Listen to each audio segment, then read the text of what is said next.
बंधु मैंने आजिर एही भिडियोरे मो आपनको एपरी दुईटी उपाय विषय कहवाक जाउछि। जो दुईटी उपाय जदि आपण गुरुवार दिन करनियंती तो निश्चित भावरे आपणकर दारिद्र्यता सबुदिन पई समाप्त होइजिबो। जदि आपणक जीवन रे आर्थिक समस्या लागि रहुछि तो सेथिरु मध्य आपण मुक्ति पाई परिबे। बंधु माने जो व्यक्ति गुरुवार रे एही उपाय को करि नै थाए तो ता उपरे सर्वदा माँ लक्ष्मीकर कृपा बनी रही थाए, जहा फल रे दारिद्र्यता सही व्यक्तिर पाख भी माड़ी पारि न थाए। आपण माने जानती सुख एवं दुख एही दुईटी जाक मनुष्यर अविभाज्य अंग अटंती। मनुष्य धन संपत्ति एवं ऐश्वर्य प्राप्ति करिबा पई कठोर परिश्रम करिथाए, मात्र अनेक समय निष्ठा एवं मनोयोग सहित कार्य करिबा परे भी कठिन परिश्रम करिबा परे भी मनुष्य को निजर परिश्रम हिसाब रे फल प्राप्ति होई न थाए एवं व्यक्तिर असफलतार प्रभाव तार पूरा परिवार उपरे मध्य पड़ी थाए। गृह रे वाद विवाद क्लेश एवं कलहर मध्य वृद्धि होई थाए एवं परिवारर आवश्यकता अनुसार धन अर्जन नहेबा जोगु परिवार रे अनेक आर्थिक समस्या मध्य देखा जाय थाए एवं एही सबु समस्या गुड़िक फल रे एसबुर प्रभाव आमर मानसिक एवं स्वास्थ्य उपरे मध्य पड़ी थाए एवं एसबुर प्रभाव आमर सामाजिक मान सम्मान एवं पद प्रतिष्ठा उपरे मध्य आंच आसी थाए एवं एही सबु चिंतापूर्ण परिस्थितिर कारण आम गृह रे थिबा नकारात्मक ऊर्जा गुड़िक होई थाए। गृह रे नकारात्मक ऊर्जा वृद्धि हेबा फल रे गृह रे अनेक गुड़िए समस्या उत्पन्न होई थाए एवं एही सबु नकारात्मक ऊर्जा गुड़ी को गृहरु दूर करिबा पई आपण किछि विशेष उपाय करि परिबे, जहा द्वारा आपणक गृह रे थिबा नकारात्मक ऊर्जा गुड़िक सकारात्मक ऊर्जा रे परिवर्तन होइजिबो एवं आपणक गृह रे सकारात्मक ऊर्जार वृद्धि हेबा फल रे आपणक गृह रे मां लक्ष्मीकर वास हेबो एवं आपण माने जानती जेउठारे मां लक्ष्मीकर वास होइथाय सेही गृह रे क्लेश कलह दुख दारिद्र्यता एसबुर स्थान न थाए। सेही गृह रे केवल सुख एवं समृद्धिर ही वास होइथाए।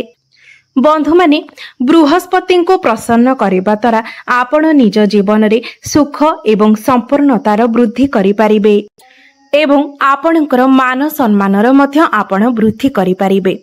बृहस्पति को नवग्रहक मध्यरे एक सौभाग्यशाली एवं मंगलकारी ग्रह भावरे विवेचना करा जाय थाए। तांको देवगुरु बृहस्पति बोली मध्य माना जाय थाए। से हेउचंती देवता मनंकर गुरु एवं शुभत्वर प्रतीक। आपण माने जानती आमर जो पांचटी तत्व रही थाए सेही पांचटी तत्व मध्यरु आकाश तत्वर अधिक आधिपत्य रही थाए, जहा फल रे तार प्रभाव व्यापक एवं विराट मध्य होई थाए।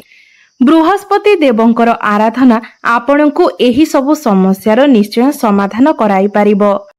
देवगुरु बृहस्पति हलदिया रंगर कारक अटंती एवं आपण जदि बृहस्पति देवंको हलदिया रंगर वस्तु अर्पण करंती तेबे आपण तांको हलदिया रंगर वस्तु अर्पण करी निज जीवनर एही सबु समस्यार समाधान करि पारिबे।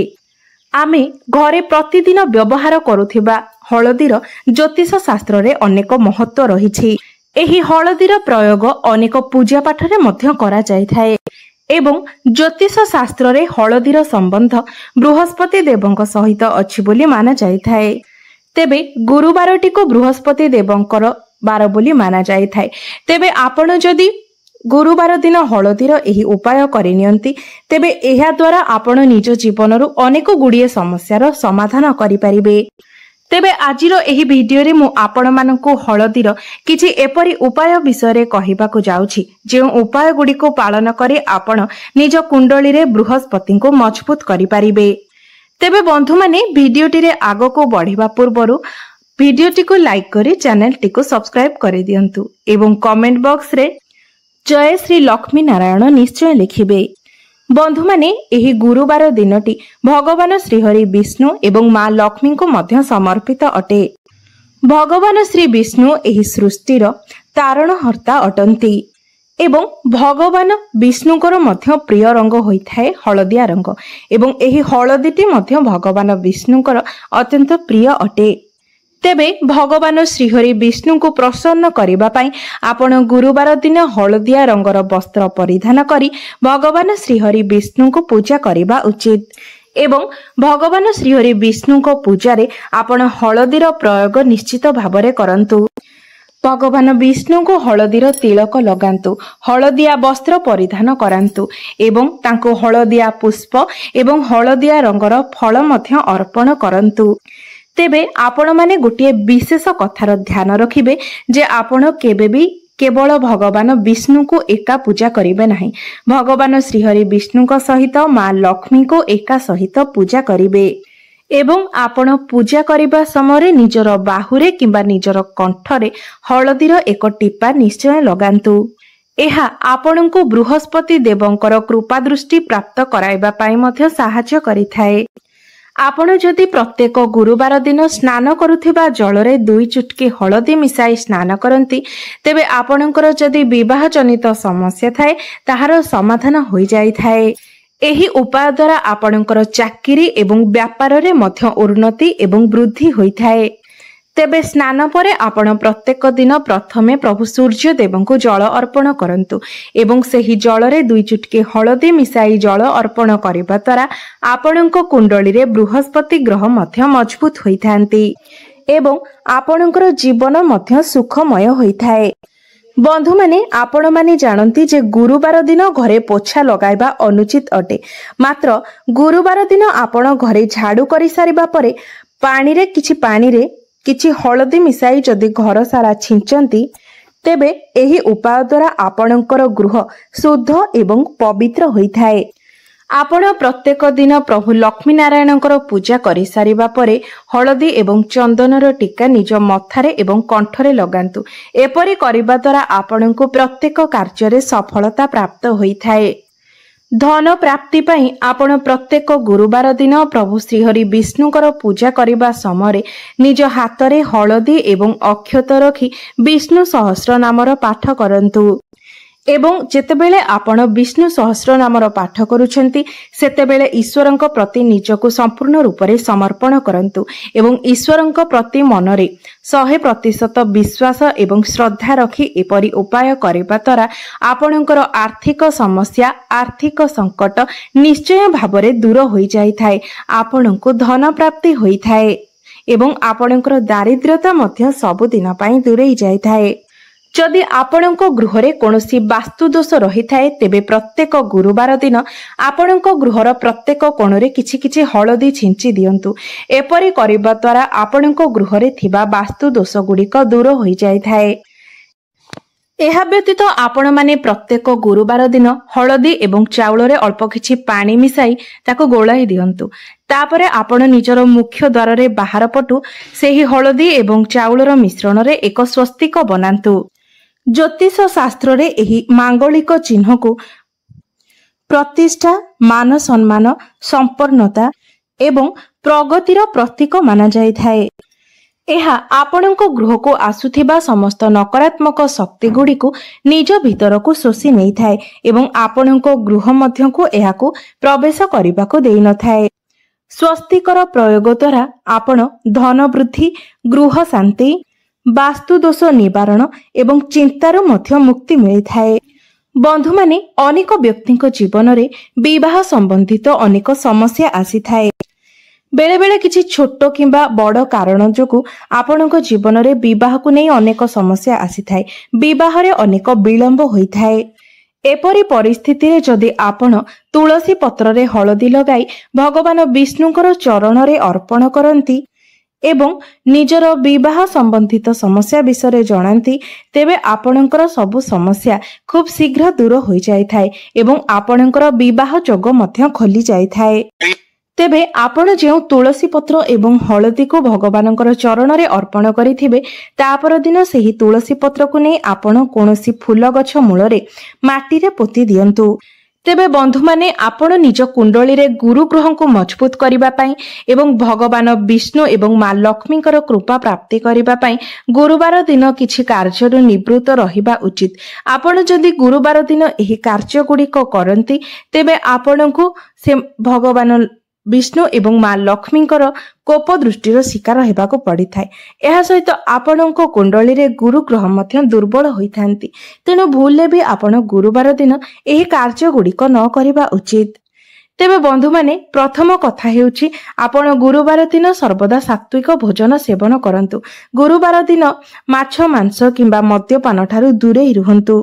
गुरुवार दिन हलदिया रंगर वस्त्र पिंधिबाको अत्यंत शुभ बोली माना जाइथाय। मात्र आपण गुरुवार दिन धला कला किंबा नील रंगर वस्त्र परिधान करंतु नाही। जदि आपणको जीवन रे दाम्पत्य समस्या रही थाए तेबे गुरुवार दिन आपण लाल रंगर वस्त्र मध्य परिधान करंतु नाही। कारण एही लाल रंगटी क्रोध को उत्तेजित करिथाय। तेणु आपण गुरुवार दिन लाल रंगर वस्त्र मध्य परिधान करंतु नाही। गुरुवार दिन आपण काहाको पैसा उधार दियंतु नाही। जेते दूर संभव आपण गुरुवार दिन पैसा देण नेण ठारू दूरेई रुहंतु। एवं गुरुवार दिन आपण संध्या समय जेतेबेले दीप जालुछंती सेही दीपरे आपण 2टी लवंग पकाई दीप जालंतु। एहा आपणको अधिक शुभ फल प्रदान करिथाए। आपण जदि गुरुवार दिन हलदीर दान करंती तेबे आपणकर स्वास्थ्य संबंधित समस्या गुड़िक दूर होई जाइथाए।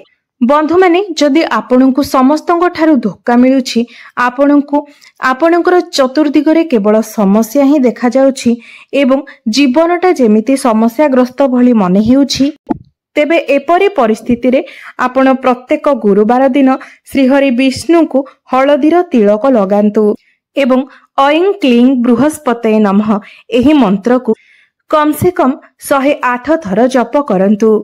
विश्वास करंतु एही उपायटी करिबा द्वारा आपणकर सोई रहिथिबा भाग्य मध्य जागृत होई जाय थाए। आपण गुरुवार दिन जदि गोटे हलदी गंठी को निजर गलारे किंबा बाहुरे बांधती तेबे एहा हलदिया पोखराज भली काम करिथाए। एहा आपणको कुंडली रे गुरु ग्रह को मजबूत बनाई थाए। बंधु माने आजिर जुगरे पर्याप्त धन बिना आमे जीवन यापन करिबा असंभव अटे।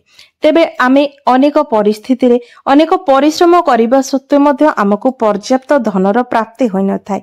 तेबे एपरी परिस्थिति रे आपण गुरुवार दिन गोटे मौली सूतारे अर्थात हलदिया एवं नाली रंगर जो सूता पूजा रे व्यवहार करा जाय थाए सेही सूतारे आपण गोटे हलदी गंठी को बांधी दियंतु एवं ताकू भगवान श्रीहरि विष्णु को चरण रे अर्पण करी निजर धन जनित समस्या को दूर करबा पई प्रभुଙ୍କ निकटरे प्रार्थना करंतु।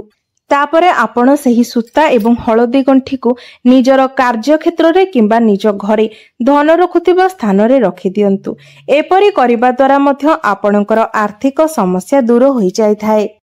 आउ गोटे छोटिया एवं चमत्कारी उपाय हेउछि आपण गुरुवार दिन गोटे कागज रे गोटे चुटके हलदी रखी ताकू गोटे पुड़िया बनाई दियंतु एवं आपणको गृह रे भगवान श्रीहरि विष्णु एवं माँ लक्ष्मींकर जो प्रतिमा किंबा फोटो रहिछि ता पछपटे सेही पुड़िया को लुचाई दियंतु एवं आपणको जीवन रे जदि धन जनित समस्या विवाह जनित समस्या किंबा जानवाहन किंबा कोनोसी वस्तु प्राप्तिर कोनोसी इच्छा थाए तेबे सेही इच्छा को भगवानक निकटरे प्रकाश करी सेही हलदी को आपण प्रतिमा किंबा फोटो पछपटे रखि दियंतु।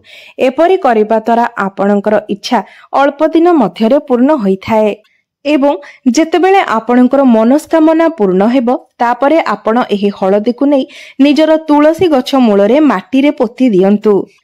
तेबे बंधु माने एहा थिला हलदीर किछि चमत्कारी उपाय जो उपाय को जदि आपण प्रत्येक गुरुवार दिन पालन करंती तेबे निश्चय भाबरे आपणको जीवन रे चलीथिबा समस्या गुड़िक दूर होइजिबो। बंधु माने शेषरे गोटे कथा कहिबाको चाहूची आम जीवन रे ग्रह मानकर स्थिति सबु बेले परिवर्तन हेबो। केतेबेले ताहा आमको शुभ प्रभाव देबो तो केतेबेले पुनी अशुभ प्रभाव देबो। तेबे एहा मध्यरे जदि आमे एही सबु उपाय गुडी को पालन करिबा तेबे निश्चय भाबरे आम जीवनरु अनेक गुडीए समस्या दूर होई जाय पारिबो।